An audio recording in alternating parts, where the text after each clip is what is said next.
Your Škoda Elroq is finally getting a frunk retrofit. The frunk has really become very spacious. We'll take a look at the dimensions later. Simply place it on the ceiling surface and press down. And check that the neck is firmly secured. Yes, now it's already fully installed. Now we can already start loading it. It's best to put the charging cable in on the left side. Of course, you can open the double net. Then you can put things inside as you like. Just like me, if you will, 2 large bags. Close the net again. It's simply hooked in with the hooks.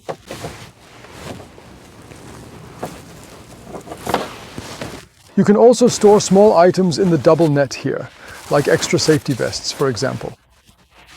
Of course, one safety vest must be in the passenger compartment, or an umbrella, for example. Now, about the dimensions. I'm really delighted that the frunk has become so large. It's significantly bigger than in the previous model, the Elroq. Here we have an impressive 46 centimeters in width. That's 98 centimeters. The depth varies a bit, of course, because we wanted to make use of all the available space. It's about 23 centimeters. Here it's about 14 centimeters. If you go up a little, there's still some more space. We'll measure the volume and display it in the video. And that's really all there is to it. There's also a gas strut available in the range. It's very easy to install, and there's a dedicated installation video. Now I'd like to answer some questions that we are rightly asked again and again. The first important question is, what about vehicle safety? For example, pedestrian protection. We actually made a separate video about this, but just very briefly. If there is a collision with a pedestrian, the problem is that the pedestrian first hits the hood. However, this impact is not very strong. Rather, almost all of the energy is in the head area, as the pedestrian crashes into the windshield. Therefore, installing a frunk under the hood is not a problem. The hood still deforms a little, but the frunk is positioned far enough under the hood that the pedestrian does not suffer any additional injuries. With regard to the crumple zone, it's of course also not a problem that the frunk can be easily deformed and may even break. We will also have this product tested by TÜV. TÜV will then check everything, such as whether it is a flame retardant, non-combustible material. We use the material ABS V0, which meets these quality standards. Yes, whether the frunk is properly secured, whether nothing in the passenger compartment is changed, drilled, or otherwise altered in a way that would affect the vehicle's stability or crash behavior. So TÜV checks everything to ensure that the product can be used without any issues. Another point we are often asked about is heat development. If we take a look at it now, if we remove the frunk again, which is the front trunk area of the vehicle, I can show you the parts that are located underneath it in more detail. In this space, you will find only the components that are responsible for the air conditioning and heating systems.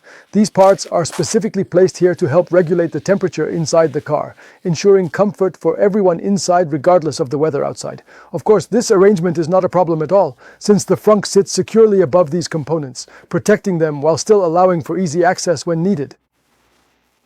All other components are not heated. They are located further down. The rectifier does get warm, and it is also located down there. The windshield washer fluid is always accessible, no problem. That might be another topic. This is the disconnect point for the fire department, so that the high voltage circuit, meaning the battery, can be disconnected from the vehicle. With this connector, for this purpose, we have installed a fire department stick so that the firefighters can immediately see where this disconnect point is located. Another topic we are often asked about is why we don't put a cover over the frunk or a protective hood. Like a grill cover, so to speak. There are 2 reasons for this. First, a lid would definitely cost us about 2 centimeters of usable volume in the frunk, making the frunk relatively small. Personally, I find such a protective cover rather impractical because you always need 2 hands to open it. But that's not the main reason.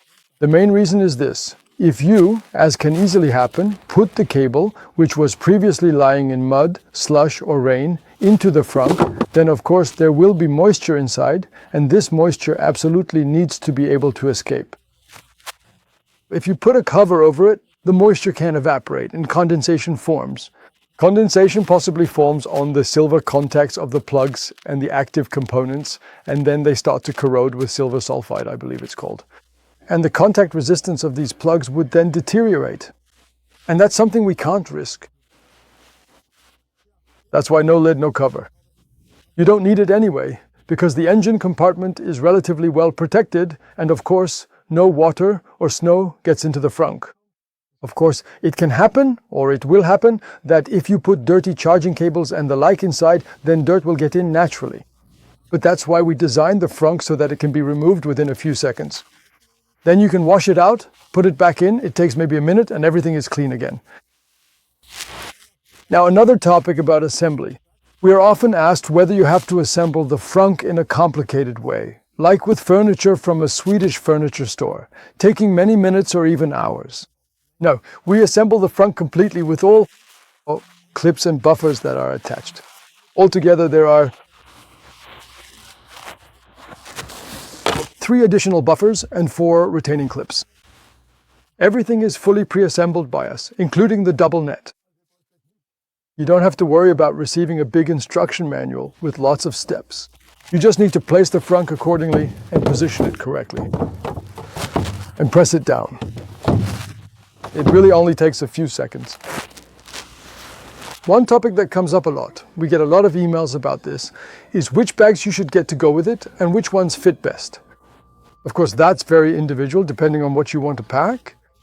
My personal favorite is to fit 2 large bags in here because they fit exactly. You just have to be a little careful with the height so that they don't stick out over the edge of the frunk, or only put soft items inside so they can be compressed a bit.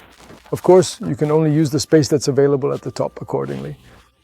Or you can use small bags. I'll show you those quickly as well. You could also put 2 small bags in here, and then there would still be space at the front for a charging brick or any plugs. As I said, it's very individual. Yes, that's all there is to it. Our frunk is now available on the homepage. Take a look at it, check out the videos.